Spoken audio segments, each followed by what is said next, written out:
Hello everyone, welcome to the study concept. स्वागत है आपका एक बार फिर से डेली करंट अफेयर्स की सीरीज में, जिसमें कि 9 जुलाई का ये करंट अफेयर्स मैं आपको कंप्लीट करूंगा। साथ में लेके आऊंगा एक इंपॉर्टेंट टॉपिक जिसपे कि हम पूरे प्रश्न कंप्लीट करेंगे इंपॉर्टेंट टॉपिक पर। तो वीडियो को अंत तक देखिएगा और साथ ही साथ मेरे चैनल को सब्सक्राइब कर लें। आप सभी स्टूडेंट जो कि सिविल सर्विसेज या फिर अन्य एग्जाम्स की तैयारी कर रहे हैं, यहाँ पे कि करंट अफेयर्स लगातार पूछा जाता है। साथ में वो इंपॉर्टेंट टॉपिक जिसपे कि प्रश्न हमेशा बनते हैं, क्वेश्चन हमेशा आते हैं, चाहे वो प्री हो या फिर अन्य जो ऑप्शनल ऑब्जेक्टिव एग्जाम्स आते हैं उसमें डेफिनेटली क्वेश्चंस बनते हैं। तो उन सभी टॉपिक्स पर मैं लगातार करंट अफेयर्स के साथ में एक टॉपिक कंप्लीट कर रहा हूं। तो आप सभी स्टूडेंट सब्सक्राइब कर लें मेरे चैनल स्टडी कॉन्सेप्ट को और साथ ही साथ मेरी वीडियो को शेयर और लाइक करना ना भूलें। चलिए शुरू करता हूं मैं आज का डेली करंट अफेयर्स और साथ में इंपॉर्टेंट टॉपिक। तो आज का जो टॉपिक है वो है संविधान के जो डिफरेंट आर्टिकल हैं उससे संबंधित महत्वपूर्ण प्रश्न, और साथ में रहेंगे जो प्रमुख डायनेस्टी रही हैं, राजवंश रहे हैं और उसके जो फाउंडर्स कौन कौन से थे, जो कि अगर बात की जाए मिडिवल हिस्ट्री या फिर एशियंट हिस्ट्री की बात की जाए या फिर मॉडर्न हिस्ट्री की, तो सभी के राजवंश डायनेस्टी के बारे में हम यहाँ पे क्वेश्चंस भी साथ ही साथ लेंगे। तो वीडियो को अंत तक जरूर देखिएगा। इंपॉर्टेंट क्वेश्चंस रहेंगे पहले, उसके बाद में हम करंट अफेयर्स को भी साथ में कंप्लीट करेंगे, जिसमें कि 10 इंपॉर्टेंट करंट अफेयर्स जो कि कंप्लीट होने वाले हैं। आज का जो मोटिवेशनल कोड है उसको हम कंप्लीट करते हैं। मोती कभी भी किनारे पर खुद नहीं आते हैं, उन्हें पाने के लिए समुद्र में उतरना पड़ता है। जो कि आपके लिए बहुत ही इंपॉर्टेंट मोटिवेशन कोट है ये, जो कि आपको ऊर्जावान बनाएगा और चेहरे पर मुस्कान लेकर आएगा।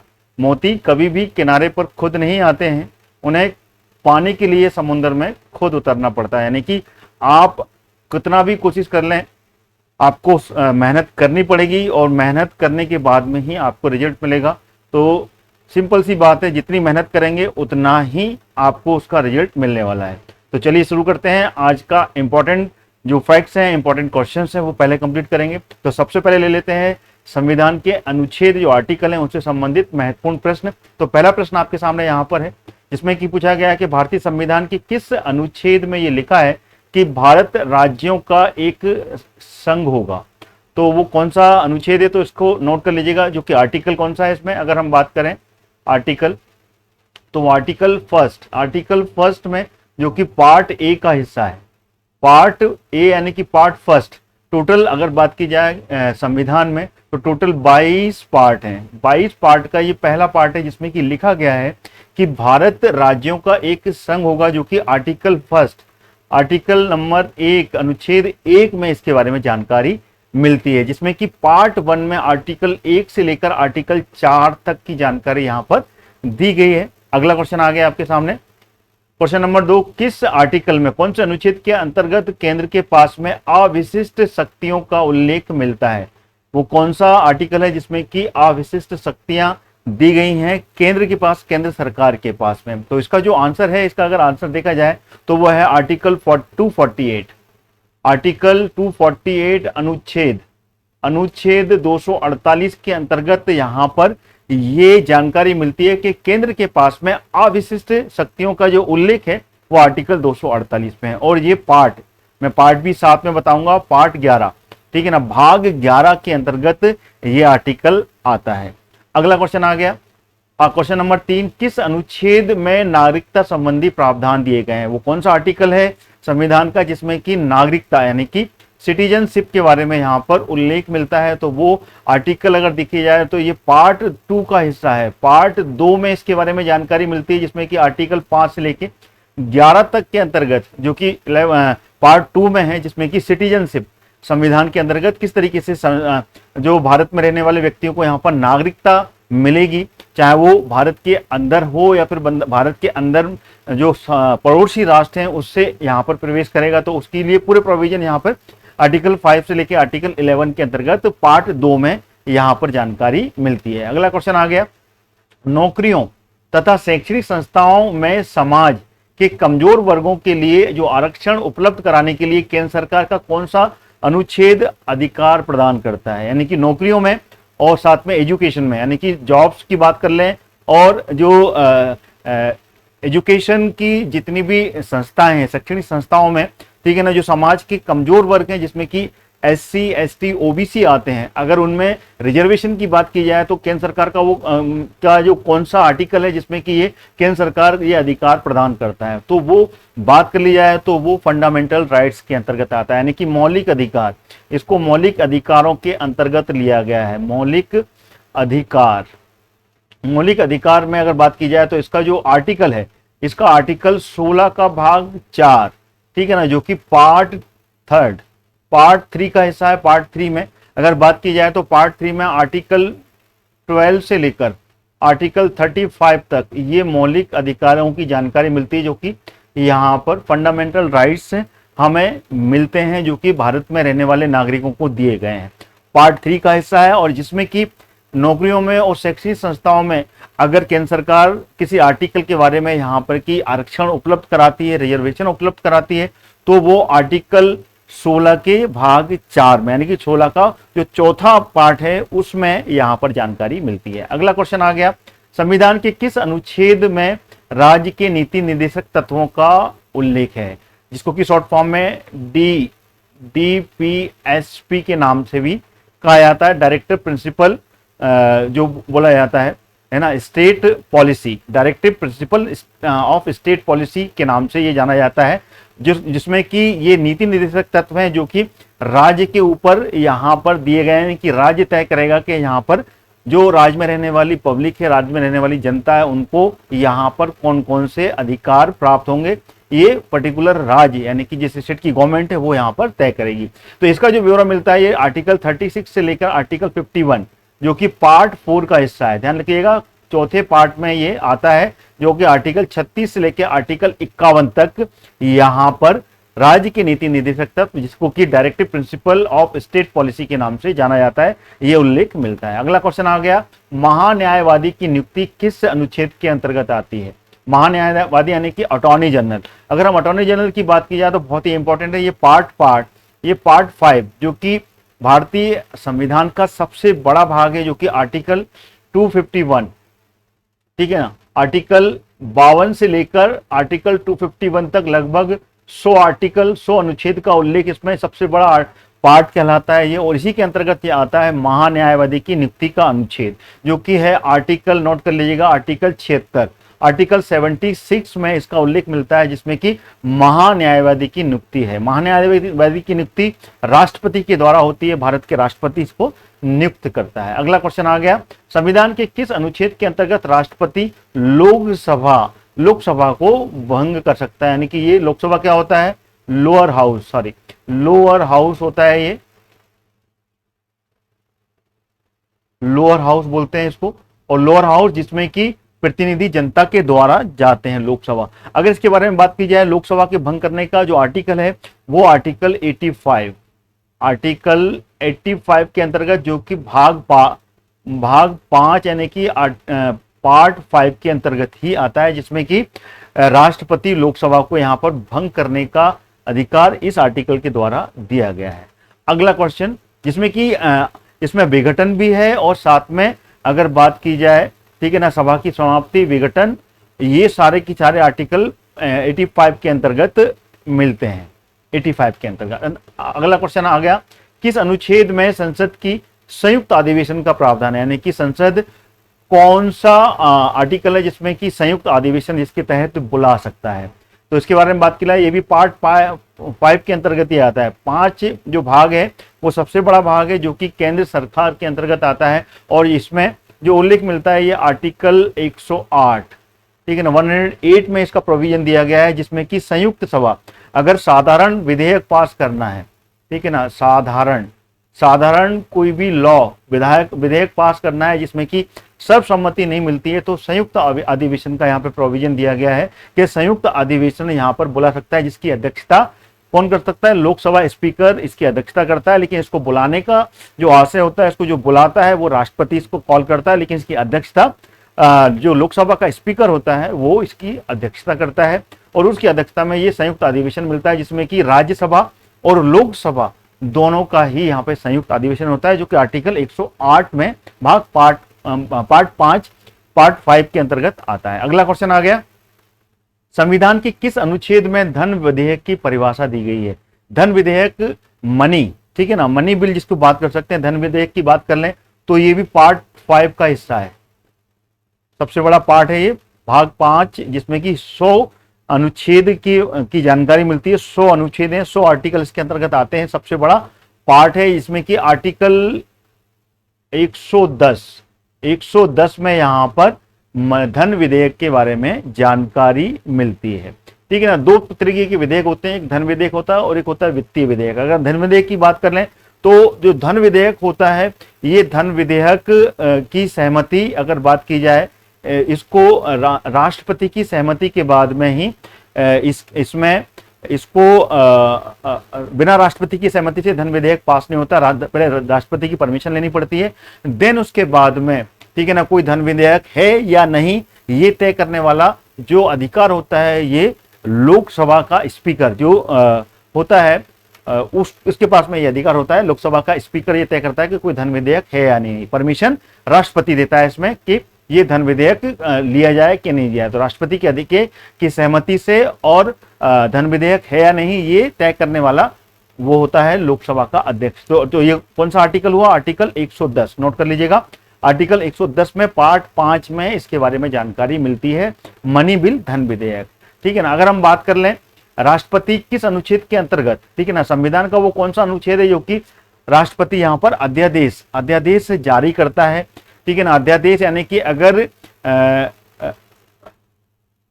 लोकसभा का अधिवेशन नहीं हो रहा है, अगर लोकसभा का सत्र नहीं लग रहा है और कहीं पे कोई बिल जो कि बहुत ही ज्यादा इंपॉर्टेंट बिल है और वो बिल पास नहीं हो पाया, जिसको कि लाना बहुत ही जरूरी है, तो उस समय राष्ट्रपति के पास में यह अधिकार मिलता है कि उस आर्टिकल के तहत यहां पर ये अध्यादेश के तहत वो बिल ला सकता है। लेकिन जब वो अध्यादेश देता है तो अध्यादेश के बाद में 3 महीने के अंदर ही अंदर जो सत्र है, सत्र के अंतर्गत इसकी चर्चा होना जरूरी है। उस चर्चा के बाद में ये बिल परमानेंटली पारित होता है, लेकिन चर्चा होना भी जरूरी है। अध्यादेश पहले आ जाता है, लेकिन अध्यादेश के बाद में 3 महीने के अंदर जो संसद का सत्र है उसमें इसके बारे में चर्चा भी होना जरूरी होती है।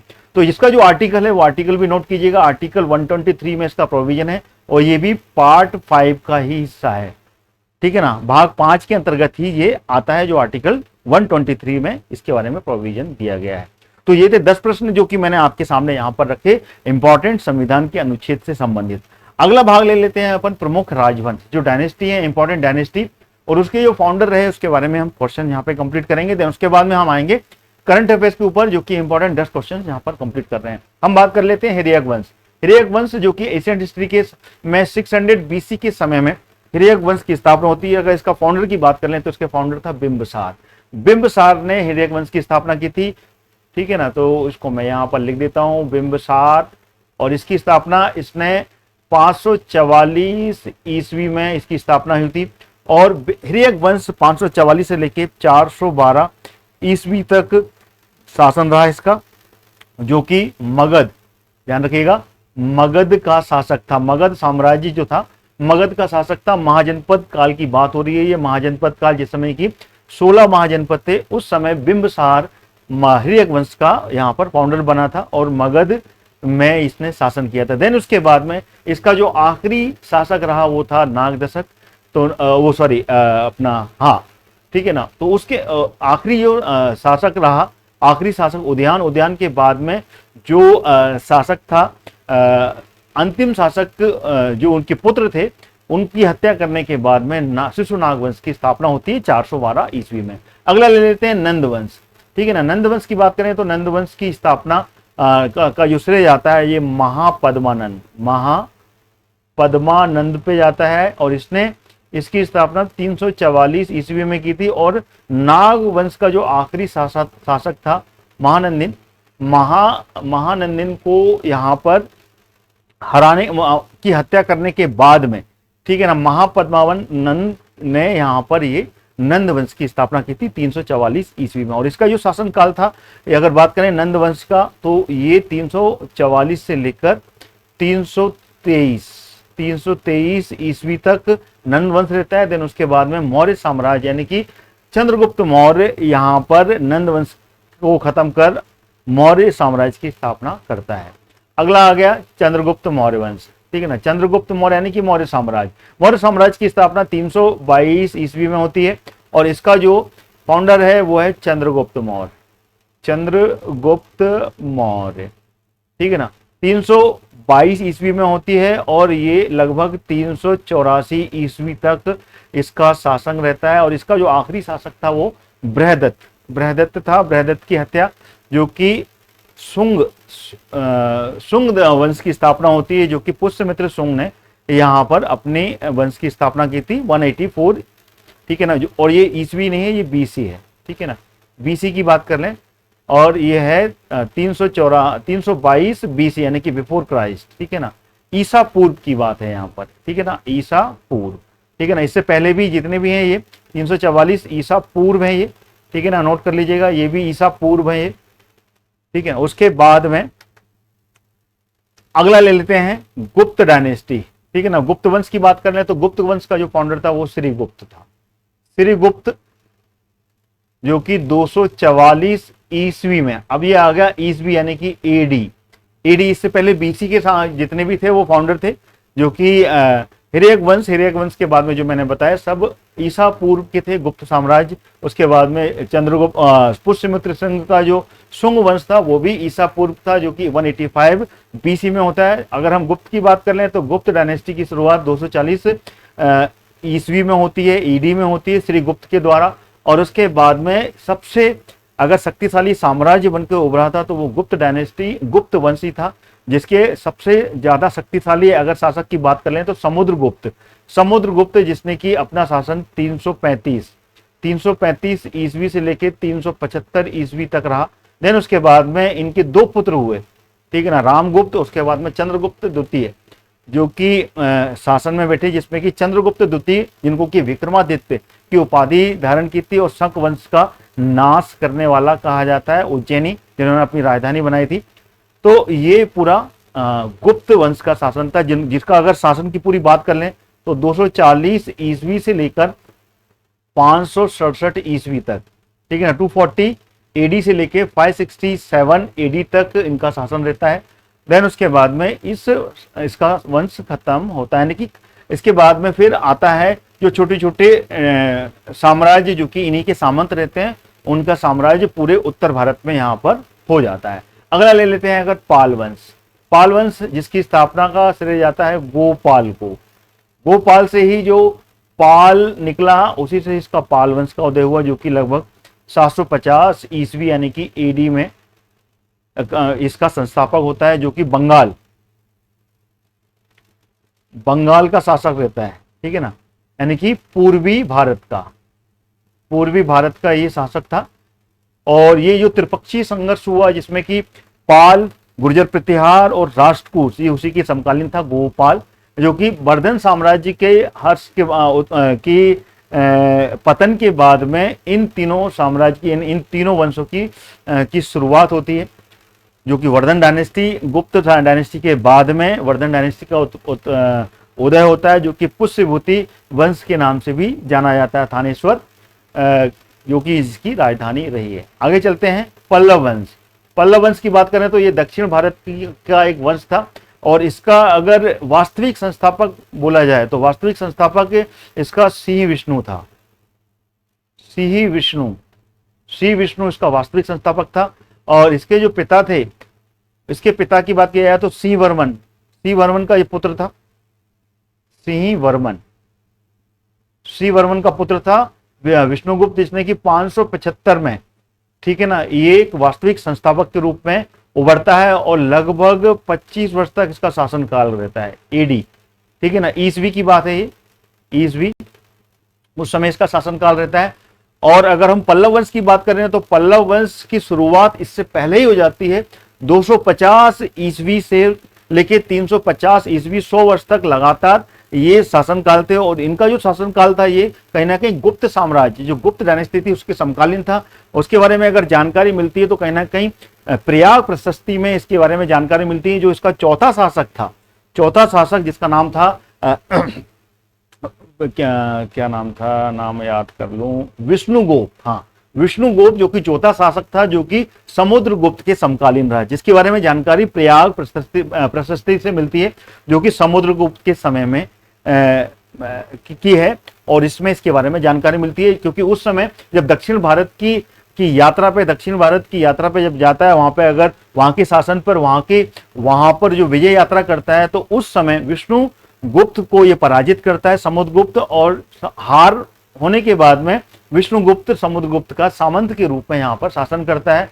देन उसके बाद में जब समुद्रगुप्त डायनेस्टी का पतन होता है, देन उसके बाद में इसका उत्कर्ष होता है। 567 में गुप्त डायनेस्टी का पतन होता है। देन 575 में पल्लव वंश फिर से उत्कर्ष आता है, फिर से आगे बढ़ता है, उन्मूलन होता है इसका, और आगे बढ़कर सिंह विष्णु के द्वारा ये पल्लव वंश आगे बढ़ता है। तो इसका वास्तविक संस्थापक अगर देखा जाए तो वो सिंह विष्णु था। ठीक है, सिंह विष्णु जो कि सिंह वर्मन का पुत्र था। आगे चलते हैं, राष्ट्रकूट वंश। राष्ट्रकूट वंश की बात की जाए तो ये त्रिपक्षीय जो संघर्ष था उसका ये प्रमुख वंश माना जाता है, जिसमें कि गुर्जर प्रतिहार जो कि पश्चिम उत्तर भारत के का एक वंश था गुर्जर प्रतिहार, और पूर्वी भारत का जो कि पाल वंश था, और दक्षिण भारत के राष्ट्रकूट। ये त्रिपक्षीय संघर्ष के प्रमुख 3 वंश थे, जो कि उस समय 750 यानी कि 750 ईस्वी के समय में इनका उदय होता है। अगर हम राष्ट्रकूट वंश की बात करें तो राष्ट्रकूट वंश जो कि बादामी के चालुक्य, बादामी या फिर बातापी के चालुक्य का अंतिम राजा कीर्तिवर्मन द्वितीय, जो कि जिसका 757 ईस्वी में इसको हराने के बाद में किसने हराया था इसको? दंती दुर्ग ने। दंती दुर्ग इसको हराता है। देन उसके बाद में दंती दुर्ग इसका संस्थापक बनता है। कब? 757 पे। 757 में राष्ट्रकूट वंश की स्थापना इसने की, और उसके बाद में राष्ट्रकूट वंश लगभग 2 शताब्दी तक 973 ईस्वी तक ये शासन करता है, और ये त्रिपक्षीय संघर्ष का एक प्रमुख हिस्सा रहता है राष्ट्रकूट वंश, जो कि उस समय का जो प्रमुख केंद्र था कन्नौज पर अधिकार करने के लिए गुर्जर प्रतिहार, पाल वंश और राष्ट्रकूट वंश यहाँ पर संघर्षशील थे, क्योंकि गुर्जर प्रतिहार उस समय प्रमुख व्यापारिक केंद्र था और एक प्रकार से एक कॉरिडोर था, एक रास्ता था जो कि दक्षिण में, पश्चिम में और पूर्व में एक व्यापार के केंद्र के रूप में उभरा था। मगध साम्राज्य के बाद में कन्नौज था, जो कि एक व्यापारिक गतिविधियों का प्रमुख केंद्र रहा था। तो उसके संघर्ष के लिए ये तीनों जो राजवंश थे, राष्ट्रकूट, गुर्जर प्रतिहार और पाल वंश, यहाँ पर आपस में त्रिपक्षीय संघर्ष में ये देखे जाते हैं इतिहास में, जो कि 750 ईस्वी के समय के हैं।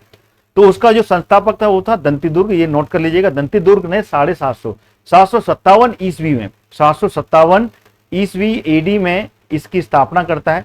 ठीक है ना। और इसका जो आखिरी शासक था वो था कर्क द्वितीय, इसको भी याद कर लीजिएगा, कर्क सेकंड।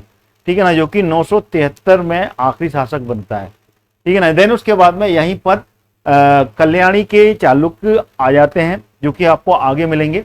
आगे मैं आपको उसके बारे में पूरी जानकारी दूंगा, तो मेरी वीडियो में साथ में बनी रहेगा, क्योंकि इसके बाद में मैं करंट अफेयर्स को भी कंप्लीट करूंगा। इंपॉर्टेंट है, करंट अफेयर्स के 10 क्वेश्चन भी लूंगा। चलिए अब आते हैं बातामी, ये बातापी के चालुक्य वंश। बातापी के चालुक्य वंश, अगर इसके बारे में बात की जाए तो इसका जो फाउंडर था वो था पुलकेशन फर्स्ट, जिसने की स्थापना की थी 535 ईस्वी में। 535 ईस्वी में ये बादामी, जो कि अगर हम आज के समय में देखे जाए तो मध्य प्रदेश के नीचे विदर्भ का जो क्षेत्र है वहां पर ये बादामी के चालुक्य का वास्तविक संस्थापक पुलकेशन प्रथम रहता है, जो कि 535 ईस्वी में यहाँ पर ये इस चालुक्य वंश की स्थापना करता है। देन उसके बाद में इसके पुत्र होते हैं, 2 पुत्र होते हैं इसके। ठीक है ना। एक का नाम होता है कीर्तिवर्मन, जिसको कि कीर्तिवर्मन प्रथम के नाम से, क्योंकि उसके बाद में इसी के चालुक्य बादामी में 2 शासक रहे, कीर्तिवर्मन प्रथम, कीर्तिवर्मन द्वितीय भी रहा है। तो कीर्तिवर्मन प्रथम, और उसके बाद में इसी का भाई रहता है मंगलेश। तो ये 2 पुत्र होते हैं इसके, जिसमें कि कीर्तिवर्मन शासन करता है, देन उसके बाद में मंगलेश शासन करता है। मंगलेश के बाद में कीर्तिवर्मन का ज्येष्ठ पुत्र, जिसका नाम रहता है पुलकेशन द्वितीय। ठीक है ना, पुलकेशन द्वितीय, जो कि इंपॉर्टेंट है, पुलकेशन पुलकेशन द्वितीय जो कि सबसे ज्यादा प्रतापी राजा होता है, जो कि वर्धन डायनेस्टी के ही शासक को, हर्षवर्धन को हराता है, उसकी मृत्यु, उसके साथ में युद्ध होता है और वो कहीं ना कहीं हार जाता है यहाँ पर, जब दक्षिण भारत की विजय यात्रा पर हर्षवर्धन यहाँ पर दक्षिण में प्रवेश करता है, तो पुलकेशन के द्वारा वो मारा जाता है युद्ध में। तो ये पुलकेशन द्वितीय के समकालीन था। अगर पुलकेशन द्वितीय के शासन की बात करें तो पुलकेशन द्वितीय का जो शासन था वो 615 ईस्वी के समय की बात है। तो 615 से लेके 647 तक, ठीक है ना, 647 तक ये शासन करता है। तो इसी समय 642 के आसपास हर्षवर्धन के साथ में इसका संघर्ष होता है और हर्षवर्धन इसमें मारा जाता है। और इसी के शासनकाल में जब आगे की बात की जाए तो जो कीर्तिवर्मन द्वितीय है 757 तक का ये आखिरी शासक होता है। उसके बाद में राष्ट्रकूट का उदय होता है, जो कि मैंने आपको इससे पहले आपको बताया है। चलिए आगे बढ़ते हैं। आगे आपको कल्याणी के चालुक्य, जो कि मैं भी आपको बात कर रहा हूं। कल्याणी के चालुक्य की बात करें तो इसका जो प्रमुख जो फाउंडर है वो तेलप द्वितीय को माना जाता है। तेलप द्वितीय जो कि एक वास्तविक संस्थापक के रूप में माना जाता है, जिसने कि कर्क द्वितीय राष्ट्रकूट के 973 में 973 ईस्वी में इसने राष्ट्रकूट का हास किया था और राष्ट्रकूट शासक कर्क द्वितीय को हराया था। कर्क द्वितीय को हराने के बाद में इसने कल्याणी के चालुक्य वंश की स्थापना की थी, जो कि महाराष्ट्र का जो सह्याद्री क्षेत्र है, सह्याद्री यानी कि जो पश्चिमी क्षेत्र है, सह्याद्री का जो भाग है वहां पर, जिसमें कि कोंकण का क्षेत्र और महाराष्ट्र का, जिसमें कि पूर्णा का क्षेत्र हो गया, ये मान के ये पूरा का पूरा जो क्षेत्र है, यहाँ पर कल्याणी के चालुक्य की स्थापना होती है, जो कि राष्ट्रकूट, जो कि मान्यखीट राजधानी होती है राष्ट्रकूट के वंश का नाश करने के बाद में, ठीक है। और इसका जो आखिरी शासक था वो था सोमेश्वर, वो भी नोट कर लीजिएगा, सोमेश्वर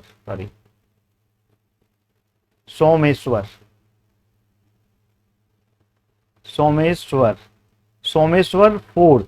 इसी में first Someshwar, second, third, fourth, इस तरीके से चौथा सोमेश्वर जो कि 1181 ईस्वी में ये शासन करता है और लगभग 8 वर्ष तक, यानी कि 1189 तक ही शासन होता है। देन उसके बाद में इसका पतन हो जाता है कल्याणी के चालुक्य का, ठीक है। तो इस तरीके से इसका शासन होता है सोमेश्वर चौथे तक, ठीक है ना। 1190 तक की इसका शासन रहता है 973 से। आगे चलते हैं चोल वंश की बात की है तो इसका जो वास्तविक संस्थापक है वो विजयालय, नाम नोट कर लीजिएगा, विजयालय, जो कि 859 ईस्वी में, ठीक है ना, चोल वंश की स्थापना करता है और इसका जो शासन था 859 से लेकर 871 तक ये शासन करता है। देन उसके बाद में अगर इसकी पूरी की पूरे शासन की बात की जाए तो लगभग 13वीं शताब्दी, ठीक है ना, 13th सेंचुरी तक इसका शासन रहता है। यानी कि सबसे बड़ा अगर कोई साम्राज्य भारतवर्ष में जिसने कि शासन किया लगभग 500 वर्ष तक, तो वो था चोल साम्राज्य, जो कि दक्षिण भारत का सबसे ज्यादा शक्तिशाली साम्राज्य था, दक्षिण भारत का चोल साम्राज्य, ठीक है ना। तो इसकी स्थापना होती है। इसकी अगर बात की जाए तो चोल साम्राज्य जो कि आंध्र प्रदेश का जो क्षेत्र था वहां पर इसने चोल साम्राज्य की स्थापना की थी, ठीक है। तो अगर बात की जाए तो ये त्रिचनापल्ली का जो क्षेत्र था, ठीक है ना, उसके वहां पर जो पल्लव वंश थे, शुरुआत में ये पल्लव वंश के सामंत थे, बाद में पल्लव वंश को ही जब कमजोर हुआ, पल्लव वंश का पतन करने के बाद में ये प्रमुख संस्थापक बनता है विजयालय के बाद में फिर राजेंद्र प्रथम, फिर राजराज प्रथम, इस तरीके से इनके द्वारा इस शासन को आगे बढ़ाया जाता है, ठीक है। तो इसकी शुरुआत करने वाला कौन था? वास्तविक संस्थापक विजयालय, ठीक है ना, विजयालय जो कि 859 ईस्वी में चोल वंश की स्थापना करता है। अगला आ गया सेन वंश जो कि बंगाल का वंश था, पूर्वी भारत का, ठीक है ना, बंगाल का वंश रहा ये। और इसका जो फाउंडर था वो था विजय सेन, नोट कर लीजिएगा, विजय सेन, जो कि 1000, ठीक है ना, 1095 ईस्वी में सेन वंश की स्थापना बंगाल में करता है।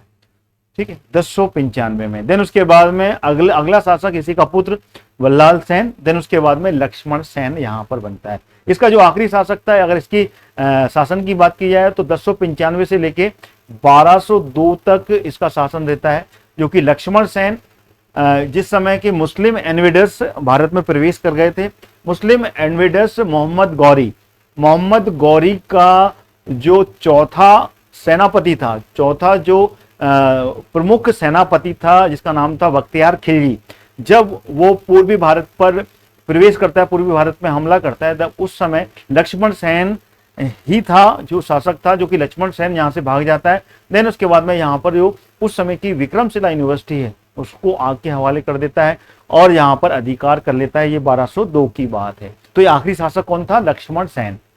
ठीक है, यहाँ पे मैं लिख देता हूं, लक्ष्मण सेन आखिरी शासक था।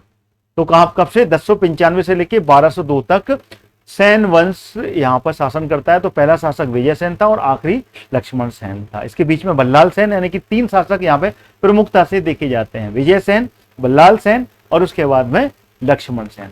आगे चलते हैं, गुर्जर प्रतिहार वंश, जो कि त्रिपक्षीय संघर्ष का प्रमुख यहाँ पर जो साक्ष्य रहा, जो कि शामिल था राष्ट्रकूट के साथ में गुर्जर प्रतिहार। इसका जो फाउंडर था वो था नागभट्ट प्रथम, जो कि 730 ईस्वी में 730 ईस्वी में ये गुर्जर प्रतिहार वंश का फाउंडर बनता है। ठीक है ना। इसका जो आखिरी राज आया था वो था राजपाल, जो कि चंदेल डायनेस्टी के समकालीन था। राजपाल 1018 में, क्योंकि इसकी जो हत्या करता है वो विद्याधर ही करता है।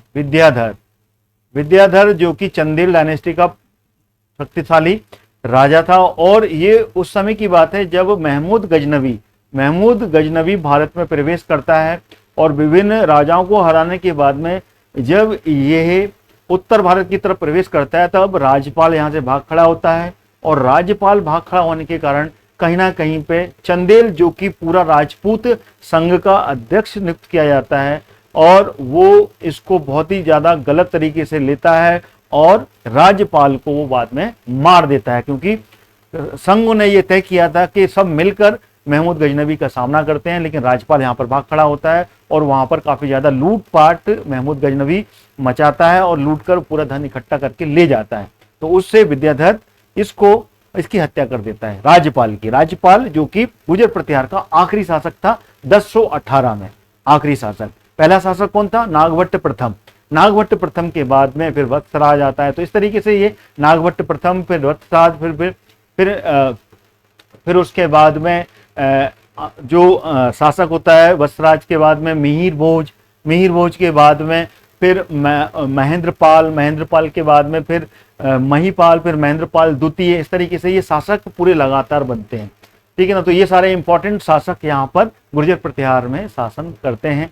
त्रिकोणीय संघर्ष, जो कि आपको मैं इससे पहले बता चुका हूं, कन्नौज के प्रति यहाँ पर रहा। कन्नौज का शासक भी बने ये।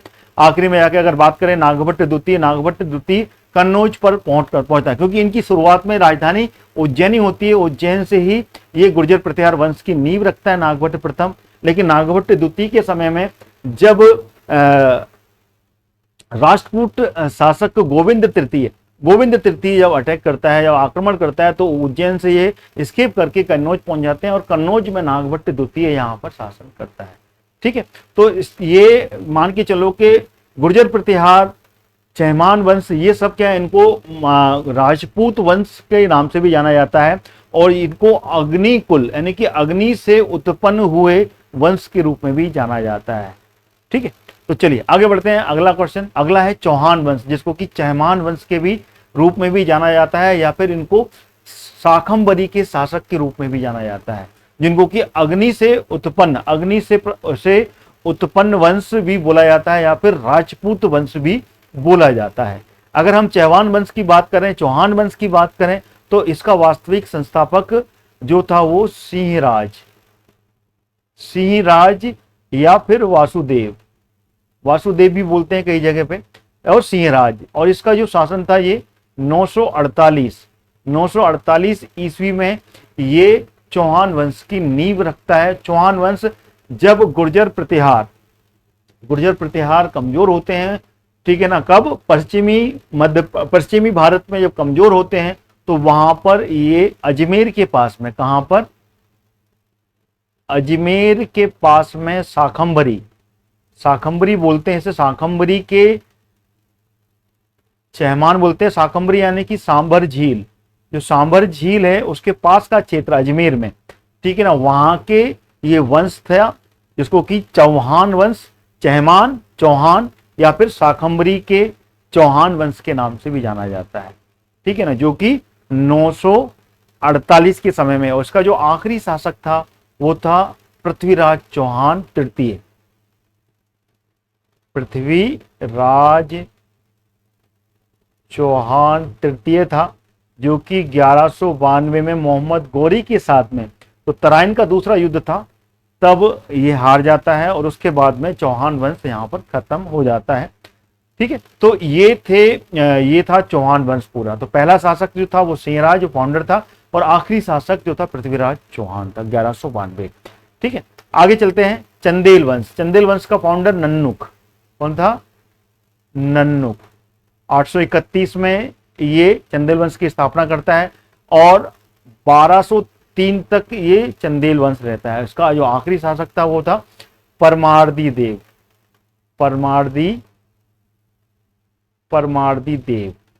जो कि 1203 में। मोहम्मद गौरी का जो 4 प्रमुख जो सेनापति थे उसमें कुतुबुद्दीन ऐबक, बिल्कुल याद कर लीजिएगा, कुतुबुद्दीन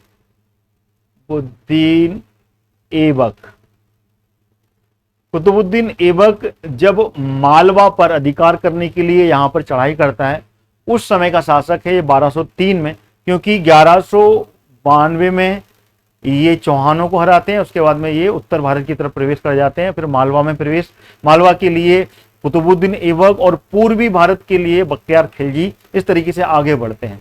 तो ये कुतुबुद्दीन ऐबक यहाँ पर आता है और कुतुबुद्दीन ऐबक के साथ में युद्ध होता है, उस युद्ध में ये हार जाता है, ठीक है ना। उसमें हारने के बाद में आखिरी शासक परमार्दी देव को यहाँ पर हरा देता है, ठीक है, जिसको कि परमाल के नाम से भी जाना जाता है। परमार्दी देव को परमाल रासो, अगर नाम याद है आपको, परमाल रासो में परमाल जो राजा है उसके बारे में, जो चंदेल राजा है उसके बारे में जानकारी मिलती है, ठीक है ना। चंदेल 831 में नन्नुक के द्वारा इसकी स्थापना होती है। अगर इसके हम प्रमुख शासक की बात कर लें तो नन्नुक के बाद में यशवर्मन, ठीक है ना, जिसको कि हर्ष के नाम से भी जाना जाता है। राजा हर्ष रहा, हर्ष के बाद में उसका बेटा दंगदेव के बाद में विद्याधर, इस तरीके से ये आगे। अगर इनकी राजधानी की बात कर लें चंदेल वंश की, तो सबसे पहली राजधानी महोबा थी। महोबा के बाद में फिर खजुराहो शिफ्ट करती है, जो कि महोबा से 60 किलोमीटर दूर थी। यहाँ पे कि खजुराहो में इन्होंने विभिन्न लगभग 85 मंदिरों का निर्माण करवाया था, जो कि आज के समय में 21 से 22 मंदिरों के साक्ष्य यहाँ पर मिलते हैं, जिसमें कि हर्ष के समय के जो मंदिर हैं, जिसमें मंगतेश्वर मंदिर, जो कि राजा हर्ष ने ही इसका निर्माण करवाया था, ठीक है ना। और उसके बाद में दंगदेव के द्वारा भी विश्वनाथ मंदिर का निर्माण हुआ, और कंदरिया महादेव का मंदिर जो कि विद्याधर के द्वारा, जो कि महमूद गजनवी की विजय के परोक्ष में, यानी कि विजय के उपलक्ष्य में इस मंदिर का निर्माण यहाँ पर बताया जाता है। जहाँ पे कहीं कहीं जानकारी मिलती है कि महमूद गजनवी और विद्याधर में संधि हो गई थी। संधि के रूप में, जो एक उपहार के रूप में महमूद गजनवी ने यहाँ पर जो उपहार दिए थे, तो वो भी एक विजय के रूप में था, क्योंकि एक ही शासक था जो कि महमूद गजनवी जिसके साथ में संधि हुई थी, वो हुई थी विद्याधर के साथ में, जो कि चंदेल वंश का शासक था। आगे चलते हैं, गुलाम वंश के बारे में बात करते हैं। गुलाम वंश जो कि कुतुबुद्दीन ऐबक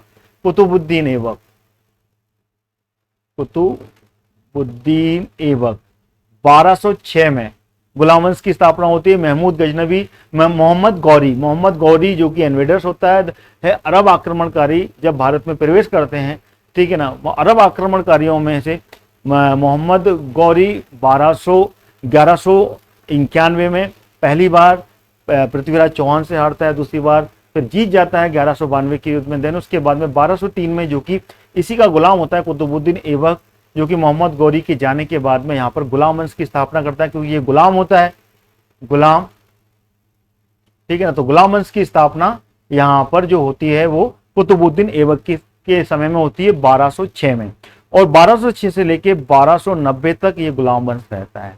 ठीक है ना। कुतुबुद्दीन ऐबक के बाद में उसका बेटा आराम शाह आता है। आराम शाह के बाद में फिर उसी का उसकी बेटी का विवाह होता है, जो कि कुतुबुद्दीन ऐबक का ही गुलाम रहता है, इल्तुतमिश। ठीक है ना।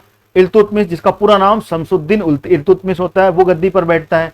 फिर उसके बाद में उसी के बेटे यहाँ पर बैठते हैं, जिसमें कि रुकुद्दीन फिरोज शाह, फिर उसके बाद में उसकी बेटी रजिया, रजिया के बाद में मुइजुद्दीन बहराम शाह, फिर उसके बाद में अलाउद्दीन महमूद शाह, नसरुद्दीन महमूद। इस तरीके से ये सारे के सारे जो सुल्तान बनते हैं यहाँ पर गुलाम वंश में। तो लगभग 1290 तक ईस्वी तक इसका शासन रहता है गुलाम वंश का। फिर उसके बाद में खिलजी वंश आता है। खिलजी वंश जो कि 1290 से लेकर 1320 तक खिलजी वंश, जिसका कि संस्थापक जलालुद्दीन फिरोज खिलजी, नोट कर लीजिएगा, जलालुद्दीन फिरोज खिलजी जो इसका संस्थापक रहता है। देन उसके बाद में इस वंश को आगे बढ़ाता है जो कि अलाउद्दीन खिलजी, जो कि इसका भतीजा रहता है जलालुद्दीन फिरोज खिलजी का। इसी की हत्या करने के बाद में देवगिरी की विजय हुई। देवगिरी की विजय के बाद में जलालुद्दीन खिलजी की हत्या करता है अलाउद्दीन खिलजी। देन उसके बाद में वो 1296 में गद्दी पर बैठता है, उसकी बेटी के साथ में विवाह करता है। देन उसके बाद में इसकी मृत्यु जो होती है ये 1316 में इसकी मृत्यु हो जाती है। देन उसके बाद में इसका बेटा गद्दी पर बैठता है। ठीक है ना। इसका बेटा फिर गद्दी पर बैठता है, जो कि 1320 में इसका पतन हो जाता है। और उसके बाद में तुगलक वंश की स्थापना होती है, जो कि गयासुद्दीन गयासुद्दीन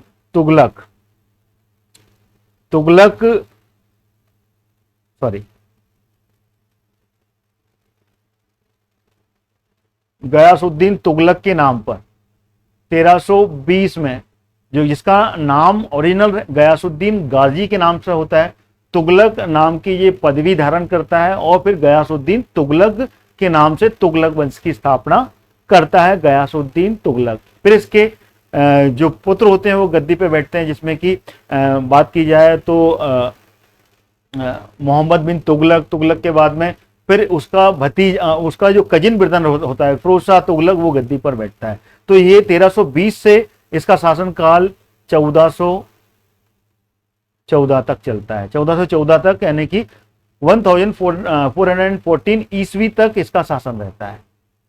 ठीक है। फिर उसके बाद में सैयद वंश, जिसका कि संस्थापक खिज्र खां, जो कि अफगानिस्तान का सरदार था। अफगानिस्तान में मुल्तान का क्षेत्र था, वहां का ये सरदार था, ये अफगानी था, जो कि अफगानी था खिज्र खां। इसने 1414 में से लेके 1451 तक सैयद वंश यहाँ पर रहता है। सैयद वंश के बाद में लोधी वंश का शासक कौन था? बहलोल लोधी। ये अफगानी था, ध्यान रखिएगा, अफगानी सरदार था। इसको अफगानी वंश भी बोल सकते हैं, लोधी वंश। तो लोधी वंश जिसकी स्थापना 1451 में होती है और ये 1526 तक चलता है। इसका बेटा जो कि सिकंदर लोधी के बाद में उसका पुत्र इब्राहिम लोधी यहाँ पर 1526 में तक शासन करता है। उसके बाद में अगर बात कर ली जाए विजयनगर साम्राज्य की, तो विजयनगर साम्राज्य का जो संस्थापक होता है वो नींव होती है 1336 में रखता है। कौन रखता है?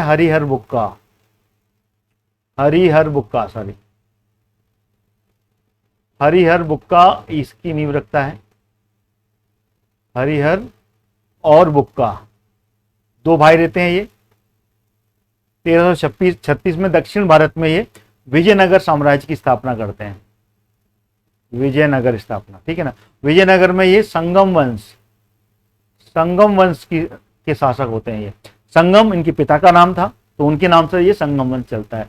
संगम वंश के बाद में अगर विजयनगर देखा जाए तो उसके बाद में आगे बढ़ता है। संगम वंश की जो समय रहता है वो 1336 से लेके 1485, ठीक है ना, 1485 तक संगम वंश रहता है। संगम वंश के बाद में फिर सालू वंश आता है। सालू वंश का समय देखा जाए तो ये 1486 से लेके 1505 तक सालू वंश रहता है। सालू वंश के बाद में फिर आता है तुलुब वंश, जो कि जिसके बारे में काफी जानकारी मिलती है। तुलुब वंश, तुलुब वंश 1505 से लेकर इसकी जो समय रहता है वो 1576 तक रहता है, जिसमें कि कृष्णदेव राय विजयनगर साम्राज्य का सबसे ज्यादा उत्कर्ष का पीरियड तक काफी ज्यादा वैभवशाली अगर साम्राज्य का समय था वो तुलुब वंश के समय का था, विजयनगर साम्राज्य का, जिसका समकालीन था बाबर। बाबर जो कि मुगल साम्राज्य का संस्थापक था, जिसने कि इसको एक महान राजा की उपाधि भी दी है। और इसी के समकालीन में निकोल कॉन्टी जो कि भारत में विदेशी यात्री विजयनगर साम्राज्य की यात्रा भी करता है। उसके बाद में चौथा वंश भी यहाँ पर आता है, जिसको कि अरिवाडू वंश भी बोलते हैं, जो कि 1542 जो कि तुलुब वंश के समकालीन रहता है। 1542 से लेके 1649 तक अरिवाडू वंश भी यहाँ पर रहता है। तो 4 वंश विजयनगर साम्राज्य में आते हैं, संगम वंश, सालूब वंश, तुलुब वंश, उसके बाद में अरिवाडू वंश। ठीक है, ये इसे याद रखिएगा। अगला है बहमनी साम्राज्य। अगर बहमनी साम्राज्य की बात करें तो बहमनी साम्राज्य का संस्थापक था हसन गंगू, बोलते हैं इसको, शॉर्ट में बोलते हैं हसन गंगू। अगर इसका फुल फॉर्म देखा जाए तो इसका जो पूरा नाम था वो अलाउद्दीन बहमनी शाह था, अलाउद्दीन बहमनी शाह। ठीक है ना, ये था। और इसने इस साम्राज्य की जो स्थापना की थी ये 1346 में की थी, यानी कि विजयनगर साम्राज्य के 10 वर्ष के बाद में ये विदर्भ का जो क्षेत्र था, जिसको कि बरार क्षेत्र कहा जाता है, बरार जो प्रांत था, बरार प्रांत का जो क्षेत्र है, जो कि मध्य प्रदेश का दक्षिणी क्षेत्र था, जिसको कि विदर्भ क्षेत्र भी कहा जाता है, वो क्षेत्र था। उस क्षेत्र में आंध्र प्रदेश का भी हिस्सा आता था और ऊपर महाराष्ट्र का विदर्भ क्षेत्र भी आता था। वहां पर बहमनी साम्राज्य की स्थापना की थी। और बहमनी साम्राज्य और विजयनगर साम्राज्य में ये संघर्ष लगातार, जो कि जो तुंगभद्रा दोआब था उसके लिए संघर्ष रहा, और इस संघर्ष में ही ये दोनों साम्राज्य समाप्त हो गए थे। ठीक है ना, जिसमें कि आखिरी युद्ध जो हुआ था 1562 का तालीकोटा का युद्ध, वो इन दोनों का ही संघर्ष का आखिरी युद्ध था, जिसमें कि दोनों साम्राज्य खत्म हुए थे, जो कि तुंगभद्रा का जो दोआब था वहां पर ये संघर्ष हमेशा चलता रहता था।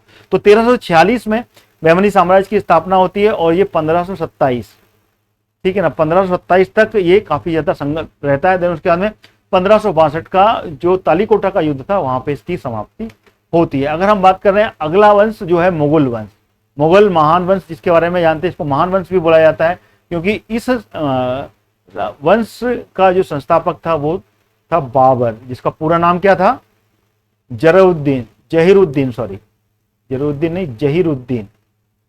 जहीरुद्दीन बाबर के नाम से था ये। और 1526 में लोदी वंश को हराने के बाद में, लोदी वंश के पतन को विनाश करने के बाद में, इब्राहिम लोदी की हत्या करने के बाद में मुगल वंश की यहाँ पर स्थापना होती है। और ये 1526 से लेकर 1530 तक ये शासन करता है, उसके बाद में इसकी मृत्यु हो जाती है। फिर इसके बाद में इसका शासन मुगल साम्राज्य काफी आगे तक बढ़ता है और 1858 तक, यानी कि जो ब्रिटिश औपनिवेशिक काल पीरियड था, ठीक ना, कॉलोनियल पीरियड था, उस समय तक इसका शासन रहता है। 1858 में बहादुर शाह जफर द्वितीय के समय तक इसका शासन काल रहता है। अगर हम बाबर की बात करें तो बाबर के बाद में हुमायूं गद्दी पर बैठता है, हुमायूं के बाद में अकबर गद्दी पर बैठता है, अकबर के बाद में अकबर का बेटा जो कि जहांगीर, जिसको कि सलीम के नाम से जाना जाता है, वो गद्दी पर बैठता है। सलीम के बाद में उसका बेटा जिसको कि शाहजहां के नाम से बोला जाता है, तो शाहजहां गद्दी पर बैठता है। फिर शाहजहां का जो बेटा है औरंगजेब, वो गद्दी पर, जो कि एक प्रमुख मुगल वंश के रूप में जाने जाते हैं। देन उसके बाद में उत्तर मुगल वंश के रूप में आगे आते हैं, जो कि औरंगजेब के बाद में, जिसको कि आलमगीर प्रथम के नाम से भी जाना जाता है, उसके पुत्र। फिर उसके बाद में उसके शासनकाल जो कि 1858 तक चलता है। तो इस तरीके से ये मुगल वंश पूरा रहता है। तो ये मैंने प्रमुख वंश यहाँ पर आपको कंप्लीट कुछ बताए, वैसे तो बहुत सारे हैं, लेकिन ये वंश जो कि इंपॉर्टेंट हैं, क्वेश्चंस इसके बनते हैं, तो इनको आप याद कर लीजिएगा, रट लीजिएगा। अब हम चलते हैं करंट अफेयर्स, जो कि 10 इंपॉर्टेंट करंट अफेयर्स 9 जुलाई के हम यहाँ पर कंप्लीट करेंगे, तो इसको आप बिल्कुल छोड़िएगा नहीं। तो पहला क्वेश्चन आपके सामने यहाँ पर ये रहा, एशियाई कबड्डी चैंपियनशिप 2023 का जो विजेता टीम है वो कौन सी है? 4 ऑप्शन आपके सामने यहाँ पर दिए हुए हैं, जो कि है भारत, ईरान, जापान और दक्षिण कोरिया। तो इसका अगर बात करें कबड्डी चैंपियनशिप जो एशिया के देश हैं उसमें, तो भारत इसका प्रमुख विजेता रहा। अगला क्वेश्चन आ गया, हाल ही में किस देश ने पहली बार घरेलू हाइपरसोनिक गाइडेड जो वाहन वी मैक्स का सफल परीक्षण किया? कनाडा, उत्तर कोरिया, जर्मनी या फिर फ्रांस? तो इसका जो सही आंसर है वो है फ्रांस। नोट कर लीजिएगा, फ्रांस ने अभी हाल ही में जो डोमेस्टिक हाइपरसोनिक गाइडेड वाहन वी मैक्स का यहाँ पर सक्सेसफुली टेस्टिंग कर ली है। अगला क्वेश्चन आ गया, भारत अब तक सबसे बड़ा बहुपक्षीय वायुसेना अभ्यास जिसका नाम है तरंग शक्ति का आयोजन कहाँ करेगा? केरल में, उत्तर प्रदेश में, राजस्थान में या फिर पश्चिम बंगाल में? तो इसका जो आंसर है वो है राजस्थान में ये करेगा। अगला क्वेश्चन आ गया, हाल ही में किस कंपनी ने गैलेक्टिक 01 से अंतरिक्ष में पहला अपना व्यावसायिक मानव मिशन पूरा किया? New space India limited, virgin galactic, blue origin या फिर स्पेस एक्स? तो इसका जो आंसर बी बिल्कुल सही है, वर्जिन गैलेक्टिक ने अभी हाल ही में गैलेक्टिक 1 नाम का जो अंतरिक्ष मिशन था, जो पहला व्यावसायिक प्रोफेशनल मिशन था, ये व्यावसायिक मानव मिशन जो कि पूरा किया। अगला क्वेश्चन आ गया करंट अफेयर्स का, हाल ही में भारत में कौन सा बैंक है जो कि दुनिया का चौथा सबसे मूल्यवान बैंक बन गया है? मतलब पूरे दुनिया का चौथा मूल्यवान बैंक है ये, ठीक है ना, वर्ल्ड का। HDFC, SBI, ICICI या फिर बैंक ऑफ बड़ौदा? तो इसका आंसर है HDFC। HDFC जो कि विश्व का चौथा सबसे ज्यादा मूल्यवान बैंक बना है, जो कि भारत का बैंक है। अगला क्वेश्चन आ गया, हाल ही में अंतर्राष्ट्रीय संसदीय दिवस 2023 कब मनाया गया? 27 जून को, 28 को, 29 जून को या फिर 30 जून को? अंतर्राष्ट्रीय संसदीय दिवस, तो इसका जो आंसर है वो है 27 जून को, ये अभी हाल ही में मनाया गया। क्वेश्चन नंबर 7वां आ गया, किस राज्य सरकार के द्वारा वन टैप वन ट्री अभियान प्रारंभ किया जाएगा? उत्तर प्रदेश, राजस्थान, बिहार या फिर मध्य प्रदेश? तो इसका जो आंसर है वो है उत्तर प्रदेश, सही रहेगा। हाल ही में फीफा की जो विश्व रैंकिंग में भारत का जो राष्ट्रीय पुरुष फुटबॉल टीम को कौन सी रैंक मिली है? फीफा में जो विश्व रैंकिंग का अभी पूरी कैटेगरी आई, पूरी रैंकिंग बताई गई, तो जो भारत की जो राष्ट्रीय पुरुष फुटबॉल टीम है उसको कौन सी रैंकिंग मिली है? 99, 99, 100, 101 या फिर 102? तो इसको भारत को पुरुष फुटबॉल टीम को यहाँ पर 100वीं रैंक मिली है, ठीक है। अगला क्वेश्चन आ गया, हाल ही में UK India awards global Indian icon of the year पुरस्कार से किसे सम्मानित किया गया है? तो इसका जो आंसर है वो कौन सा होगा? 4 ऑप्शन आपके सामने हैं, मेरी कॉम, राजविंदर सिंह भट्ट, शेखर कपूर, आचार्य एन गोपी? तो इसका आंसर है मेरी कॉम। नोट कर लीजिएगा, मेरी com is the correct answer. अगला क्वेश्चन 10वां क्वेश्चन, हाल ही में किस राज्य में जगन्नाथ अम्मा वोडी योजना, जगन्नाथ अम्मा वोडी जो योजना है वो प्रारंभ हुई? नाम है, फिर से नोट कर लीजिए क्वेश्चन का नाम। क्वेश्चन जो है, कौन सा राज्य है यहाँ पे कि जगन्नाथ अम्मा वोडी जो योजना है वो शुरू की गई? तमिलनाडु में, केरल में, आंध्र प्रदेश में या फिर कर्नाटक में? तो इसका जो आंसर है वो आंध्र प्रदेश। आंध्र प्रदेश में ये योजना प्रारंभ हुई है, इसका नाम है जगन्नाथ अम्मा वोडी योजना। तो ये थे 10 करंट अफेयर्स के इंपॉर्टेंट क्वेश्चन जो कि मैंने आज कंप्लीट किए। वीडियो कैसा लगा कमेंट करके बताएं, वीडियो को लाइक शेयर कीजिए और साथ ही साथ में मेरे चैनल को सब्सक्राइब कर लीजिएगा इस तरीके के इंपॉर्टेंट क्वेश्चन और साथ में करंट अफेयर्स देखने के लिए। तो ये वीडियो मैं यहीं समाप्त करता हूँ, अगला वीडियो अगले दिन मैं लेकर फिर हाजिर होऊंगा। जब तक के लिए जय हिंद, जय भारत, नमस्कार।